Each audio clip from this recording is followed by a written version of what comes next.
നമസ്കാരം. ഇതുവരെ ഒരു ഡ്രോൺ സൂപ്പർ പവറായി അറിയപ്പെട്ടിരുന്ന രാജ്യമായിരുന്നു തുർക്കിയെ. ആ തുർക്കിയെയാണ് നമ്മൾ ഓപ്പറേഷൻ സിന്ദൂറിലൂടെ നാണം കെടുത്തിയത്.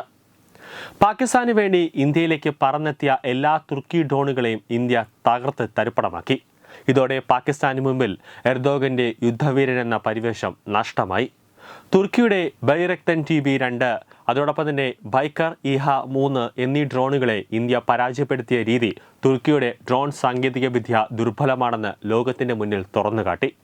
ഇതോടെ ഈ ഡ്രോണുകൾ വാങ്ങി രാജ്യങ്ങൾ പുതിയ ഓർഡറുകൾ നൽകാനോ, അതായത് തുർക്കിയുടെ നിന്നുള്ള ഡ്രോണുകൾ വാങ്ങണോ വേണ്ടയോ എന്നൊരാശങ്കയിലാണ് നിൽക്കുന്നത്. ഒരു ബൈറക്തർ TB2 ഡ്രോണിന്റെ വില 43 കോടി രൂപ വരും. ഇന്ത്യയുടെ ആകാശ് വ്യോമ പ്രതിരോധ സംവിധാനവും അതോടൊപ്പം തന്നെ DRDO വികസിപ്പിച്ച ആന്റി ഡ്രോൺ D4 സംവിധാനവുമാണ് തുർക്കിയുടെ ഡ്രോണുകളെ വെടിവെച്ച് വീഴ്ത്തിയത്. 1980 വികസിപ്പിച്ചതാണ് ആകാശ്.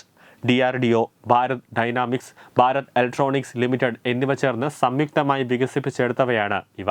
ഒരു മീഡിയം റേഞ്ചുള്ള ഭൂമിയിൽ നിന്നും ആകാശത്തേക്ക് തൊടുക്കുന്ന പ്രതിരോധ മിസൈൽ സംവിധാനമാണ് ആകാശ്. ശത്രുവിന്റെ ഡ്രോണുകൾ, വിമാനങ്ങൾ, മിസൈലുകൾ എന്നിവയിൽ നിന്നും ഇന്ത്യയുടെ ആക്രമണ സാധ്യതയുള്ള ഇടങ്ങളെ സംരക്ഷിക്കുകയാണ് ആകാശിന്റെ ദൗത്യം. 4.5 കിലോമീറ്റർ മുതൽ 25 കിലോമീറ്റർ വരെ ദൂരത്തിൽ ആകാശ് മിസൈലുകൾ സഞ്ചരിക്കും. ഇതിന്റെ തത്സമയ മൾട്ടി സെൻസർ ഡേറ്റ പ്രോസസ്സിംഗ് അനുസരിച്ച് പാഞ്ഞു വരുന്ന ശത്രു ഡ്രോണുകളെ എത്ര എണ്ണത്തിന്റെ വേണമെങ്കിലും ഒരേ സമയം അടിച്ചിടാൻ ആകാശിന് സാധിക്കും. 12 ഡ്രോണുകളെ വരെ ഒരേ സമയം അടിച്ചിടാനും 64 ഡ്രോണുകളെ ട്രാക്ക് ചെയ്യാനും ആകാശിന് കഴിയും. ആകാശിന്റെ പ്രശസ്തി വിദേശ രാജ്യങ്ങളിൽ പ്രചരിക്കുകയാണ്. 2022 ഇന്ത്യ അർമേനിയയ്ക്ക് 15 ആകാശ് മിസൈൽ സംവിധാനം നൽകിയത് 6000 കോടി രൂപയ്ക്കാണ്.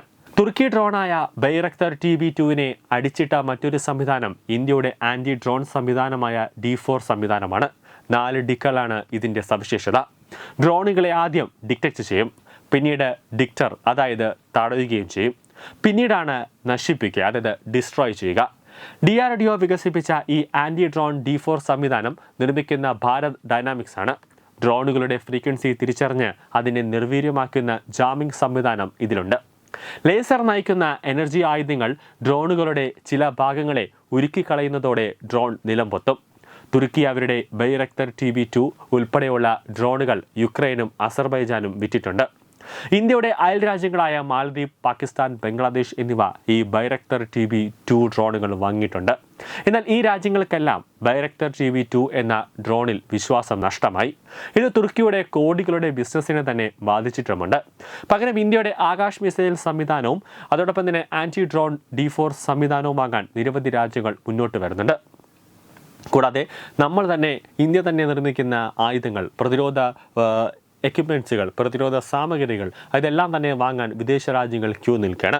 ആദ്യം തന്നെ ചൈനയിൽ നിന്നും തുർക്കിയിൽ നിന്നുമൊക്കെ ഓർഡർ കൊടുത്ത മറ്റ് വിദേശ രാജ്യങ്ങൾ ഇനി അവരിൽ നിന്നും ഡ്രോണുകൾ വാങ്ങണമോ എന്നടക്കം പരിശോധിക്കുന്നുണ്ട്. കാരണം നമ്മൾ തന്നെ നിർമ്മിച്ച ബ്രഹ്മോസ് അടക്കമുള്ള മിസൈലുകളടക്കം തന്നെ നിമിഷ നേരം കൊണ്ട് പാകിസ്ഥാൻ്റെ ബേസ് ക്യാമ്പുകളെല്ലാം തന്നെ അടിച്ച് തരിപ്പണമാക്കിയിട്ടുണ്ട്. അപ്പോൾ ഈ തുർക്കിയിൽ നിന്നും അമേരിക്കയിൽ നിന്നും ചൈനയിൽ നിന്നുമൊക്കെ യുദ്ധ ഉപകരണങ്ങൾ വാങ്ങിയിട്ട് അത് നേരാവണ്ണം പ്രയോഗിക്കാൻ പറ്റില്ലെങ്കിൽ അത് ആ ലോകരാജ്യങ്ങൾക്ക് തന്നെ നാണക്കേടായി മാറും.